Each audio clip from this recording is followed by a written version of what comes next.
나는 내가 빛나는 별인 줄 알았어요. 한 번도 의심한 적 없었죠. 몰랐어요. 난 내가 벌레라는 것을.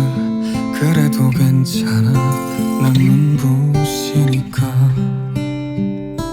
안녕하세요, 닥터뱅입니다. 여러분, 잠시 이 질문에 답을 한번 해보시겠어요? 지금 당신의 마음은 안녕하십니까? 들어주는 작은 별.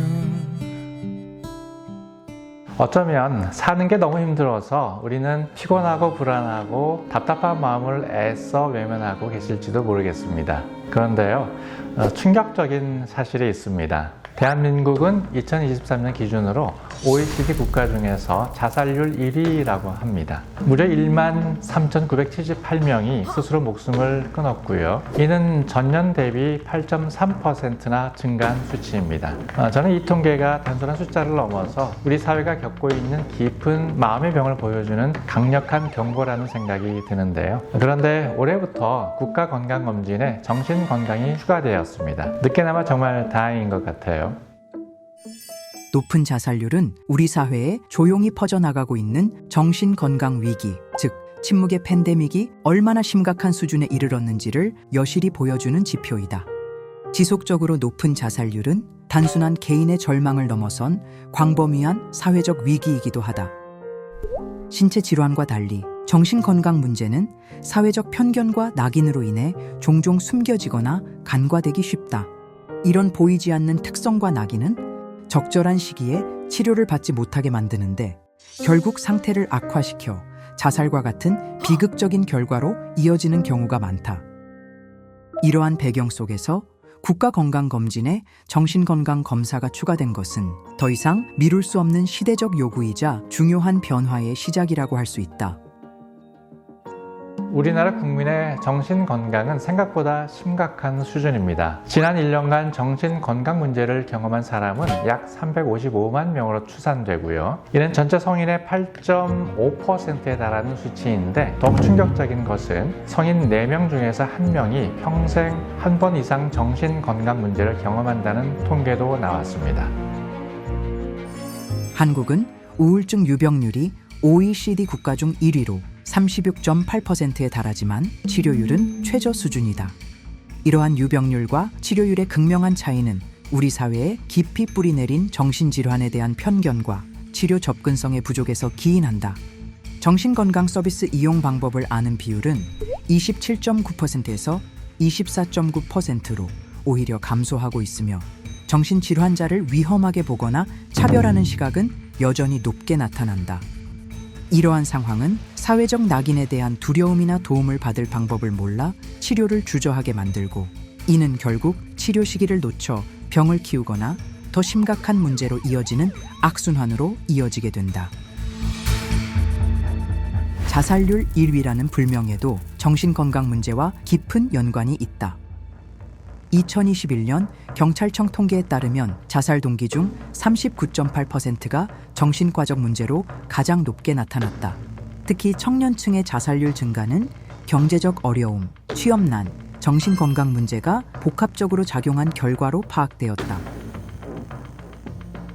정신질환으로 인해 발생하는 사회적 비용도 가파르게 증가하고 있다. 정신질환으로 인한 사회적 비용은 12조 9천억 원에 달하며 생산성 저하, 조기 사망 등으로 인한 간접 손실까지 포함하면 사회 전체에 막대한 경제적 부담이 될 수 있다.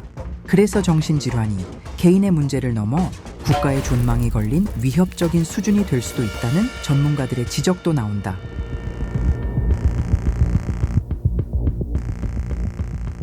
문제는 원인이겠죠. 가중되는 경제적 어려움과 양극화 현상에 의한 불평등과 불공정, 그리고 개인화된 사회 분위기로 인한 고독감 등을 현대인의 정신질환 증가 원인으로 꼽는데요. 이는 자신의 삶이 불행하다고 느끼는 사람들이 늘어나고 있다는 것입니다. 정신건강 위기가 단순히 개인의 취약성에서 비롯된 것이 아니라 현대사회 구조적 문제와 깊이 연관되어 있음을 보여주는 문제라고 봐야겠지요.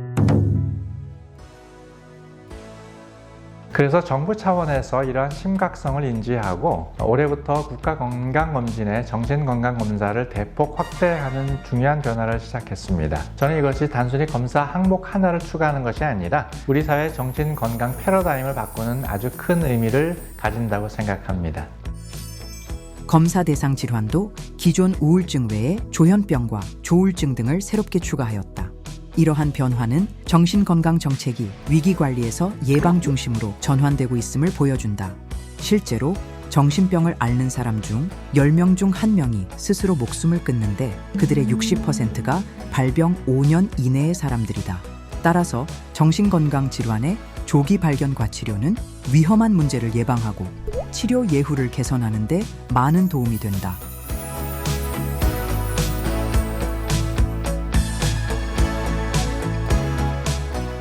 가장 중요한 부분은 정신질환에 대한 뿌리 깊은 사회적 편견을 해소하고 개인의 진료 접근성을 높이는 일이다. 대표적인 변화로 약물 처방이 없는 단순 정신과 상담의 경우에는 건강보험 청구 시 정신질환을 의미하는 국제질병분류 기호인 기존의 F코드가 아닌 일반 상담인 Z코드로 청구될 수 있도록 변경된다는 점이다. 이는 진단명이 남지 않아 사회적 편견으로 인한 불이익을 최소화하려는 시도로 정신건강을 신체 건강만큼 당연하고 중요한 요소로 인식하게 하는 중요한 첫걸음이 될 것이다. 우리의 마음은 우리 몸만큼이나 소중하죠. 눈에 보이지 않는다고 해서 중요하지 않은 것이 아닙니다. 오히려 눈에 보이지 않기에 더욱 세심한 관심과 돌봄이 필요합니다. 국가건강검진에 정신건강검사가 추가되는 것은 우리 사회가 드디어 마음의 건강을 국가적 의제로 삼고 적극적으로 보호하겠다는 강력한 의지를 보여주는 것이라고 생각합니다. 이는 개인의 고통을 넘어서 사회 전체의 건강과 지속 가능성을 위한 필수적인 투자이겠지요. 혹시 평소에 마음이 아프셨다면 이번 기회에 국가건강검진을 통해서 당신의 마음을 들여다보고 필요하다면 전문가의 도움을 받아보시길 권유드립니다. 하늘에서 떨어진 별인 줄 알았어요. 이제는 우리 모두가 함께 노력해서 자살률 1위라는 불명예를 벗고 마음까지 건강한 대한민국을 만들었으면 좋겠습니다. 내 마음처럼 당신의 마음도 소중합니다. 그래도 괜찮아, 난 빛날 테니까.